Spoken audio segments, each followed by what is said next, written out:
very good morning here from Semarang. We are at Semarang Tawang station where we are going to hop on the Banyubiru train right behind me here. We are going to the city of Solo, which is about 2 hours by this train. This train is partly executive class and partly economy class. I am in an executive class seat because it's a little bit more comfortable than the benches you normally get in economy class. I said this trip will take about 2 hours. Nothing too special, and I'm not even sure if I'm going to make a video about it. Well, I did make a video about it because this 2-hour train trip brings us along a few of the older stations in Indonesia. Because it was near Semarang that the first railroads of the then Dutch colony were laid down. The area itself is also very nice.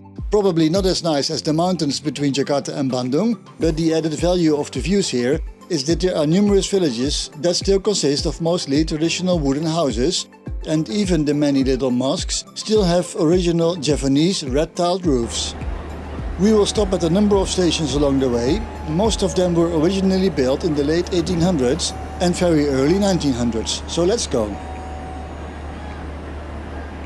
While we're watching the passengers walk to their train, among them also the passengers of the Banyubiru train to Solo Balapan, we can already clearly see the first old station we're passing through today.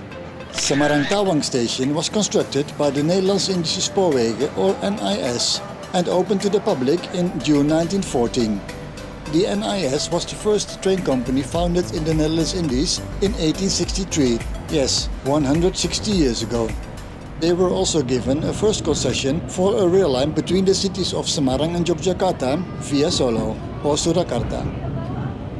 You're watching a clip of the view from my seat. Let's run through the stations along the route for today that have some history to them. It's not too long of a drive, so there's only a few of them, but they're worthwhile some attention for sure. Brumbung station was finished in 1867, just 4 years after the founding of the company. The station is still in use today.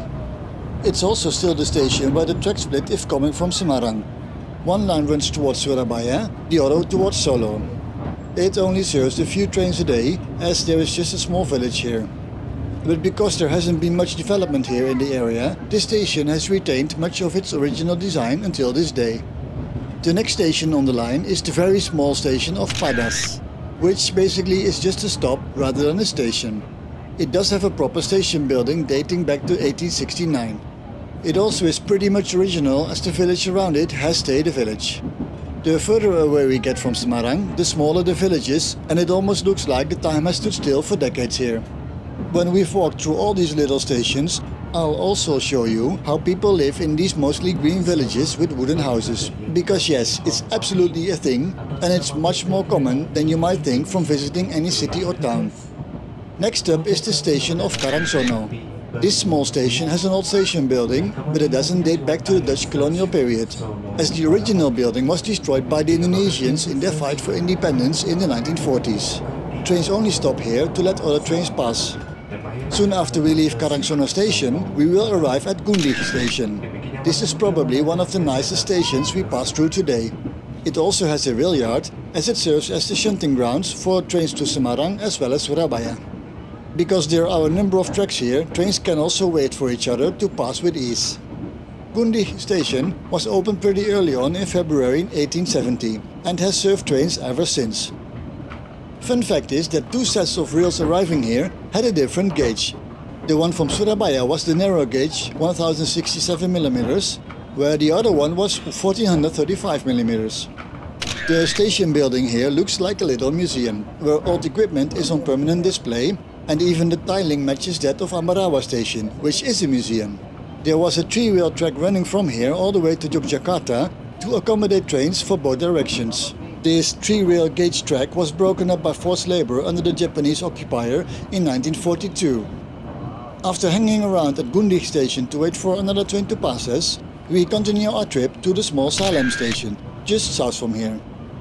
This station is also known as Gemolong station, because that's the name of the sub-district it's located in. This station sees a few trains stopping here for passengers, where other trains can pass again where needed, as the entire section is still single track. Salem station was also first opened in 1870. The station is situated directly along the main road and doesn't have a really fancy station building. It nevertheless dates back to the time of its inception, and most parts of the original building are still in use today. And then we roll into the sprawl that's named Surakarta, and Solo. It's the same city though. The city has a number of train stations, of which Solo Jebres and Solo Balapan are the main ones.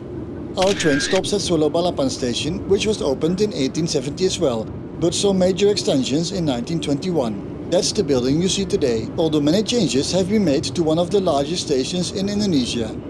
Basically all trains stop here, and if they don't stop here, they will certainly stop at the nearby Solo Jebres station. The building was designed by Dutch architect Herman Thomas Karsten, a well-known name in the area as he designed many buildings in the 1920s and 1930s. Most of them are still standing strong today. The nearby Pasar Gede building is also his design. This building survived a Dutch raid on the city in 1947, the 1998 riots that forced Suharto to step down, and a 1999 riot. Outside these historic places along the single-track railroad between Semarang and Solo, there is more to see in between the villages and towns. The landscapes here are mostly hilly farmlands, with all kinds of produce grown in different plots. We are still in the dry season when recording this, so most fields were pretty empty, waiting to be sown again when the rain arrives. But those farmers need to live somewhere as well, right? Well, they mostly live in villages, and during the trip we will pass through quite a number of them. What you will probably notice is that many of the villages look quite laid back, and that's probably right when watching from a train window. Many of the villages here haven't developed much over the decades, except the fact that most people living here now have power. Many of the houses here are still traditional wooden houses. They are not built on stilts or anything, but they're just a concrete floor, if even that, and a wooden building that basically houses all rooms, inclusive of kitchen and bathroom, under one big roof structure. By now we are rolling into the city of Solo, where there is a lot of construction work going on to improve train journeys that use Solo in their route. A lot of track is being properly doubled now, and the pretty long section will be elevated to avoid traffic jams below. But that's not what you came to see, I suppose, so that's it for now.